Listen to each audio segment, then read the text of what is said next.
ராமனே, சொல்லுங்க தம்பி. இன்னைக்கு வந்து பாத்தீங்கன்னா முதலமைச்சர் ஸ்டாலின் அவர் வந்து 5000 அறிவிச்சிருக்காரு, தெரியுங்களா? ஆமா தம்பி, காலையில கூட பார்த்தேன். எங்க போனாலும் எந்த வீட்டுல பார்த்தாலும் பெண்கள் பூரா 5000 கொடுக்காரு, அப்பா 5000 கொடுத்தாரு, அப்பா 5000 கொடுத்தாரு சொல்றாங்க. ஆமாங்க. அதை பத்தி நீங்க என்ன நினைக்கிறீங்க? ஒண்ணுல இன்னைக்கு மக்கள் வந்து முட்டாள் கிடையாது. ஆமா, அது ஏன்னா உண்மைதான். எல்லாமே தெரியும். இன்னைக்கு ஸ்டாலின் இத்தனை நாள் 5 வருஷமா ஆட்சியில் இருந்தார். இன்னைக்கு திடீர்னு தேர்தல் வருது, 5000 கொடுத்து ஓட்டை விலைக்கு வாங்கலாம்னு நினைக்கிறாரு. 5000 கூட எடுத்துறீங்களா கொடுக்குறாரு. இன்னைக்கு நீங்க ஒரு 10க்கு 16 வீடு எடுத்தீங்க, 2000 ரூபாய் வாடகை இருந்துச்சு. ஆமா. ஆனா இன்னைக்கு 10 16 வீட்டுக்கு வாடகை அளவு 5000 ரூபாய்.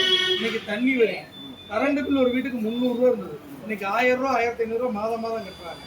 அது மாதிரி எடுத்தீங்கன்னா ஒரு மாதத்துக்கு குறைந்தபட்சம் நம்மளுடைய பணமே 5000 ரூபாய் இன்னைக்கு கவர்மெண்ட் விலைவாசினால கொடுத்துட்டு இருக்காங்க. அந்த 10 ரூபா பாலாஜி இருக்காருல்ல, அதுலயே போகுது இல்லையா? ஆமா, சாராயத்துல இன்னைக்கு நீங்க எடுத்துக்க பில் இல்லாம 10 ரூபா கொடுக்குறாங்க.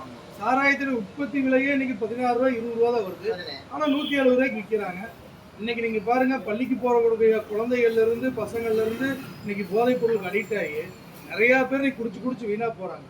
இன்னைக்கு மக்கள் சிந்திக்கணும், இந்த 5000 ரூபாய் பணம் முக்கியமா, நாளைக்கு நம்ம குடும்பம் நல்லா இருக்கணுமா, ஊரு நல்லா இருக்கணும் அப்படின்னா வரக்கூடிய 2024 தேர்தலில் இந்த திமுக ஆட்சியை வந்து அகற்றப்பட வேண்டுங்கிறது மக்கள் முடிவு பண்ணணும். யாரும் ஏமாற மாட்டாங்க. 5000 இப்ப 5000 ரூபாய் கொடுக்கறது இந்த தேர்தலுக்காக தான். ஆமா, முழுக்க அதே தான். அந்த 5000 ரூபாய் கொடுத்துட்டு பிரச்சாரத்துக்கு போனா நாங்க 5000 ரூபாய் கொடுத்தோம், அப்படி கொடுத்தோம்னு சொல்லிட்டு பேசுறதுக்காக தான். உண்மையான எதுவுமே இல்ல. ஆமா, மக்கள் பணத்தை வாங்கி மக்கள்கிட்டயே திருப்பி கொடுக்குறாங்க. இப்ப வந்து இது போறது பார்த்தா பொதுமக்களை, தமிழக மக்களை வந்து ஏமாற்றும் செயல் தானே இது.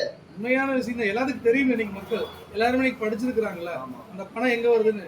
5 வருஷத்துல 5 லட்சம் கோடி ரூபாய் கடன் வாங்கியிருக்காரு. ஆமா, அது தமிழ்நாடு. இப்ப இந்த 5000 ரூபாயில மட்டும் கிட்டத்தட்ட பாத்தீங்கன்னா 6055 லட்சம் கோடி ரூபாய் இதுல வந்து பிரச்சனையா இருக்கு. சரிங்க, இந்த ஆட்சி வந்து ஒழியணும். திமுக ஆட்சி ஒழியணும். ஒழியணும். நன்றி, வணக்கம்.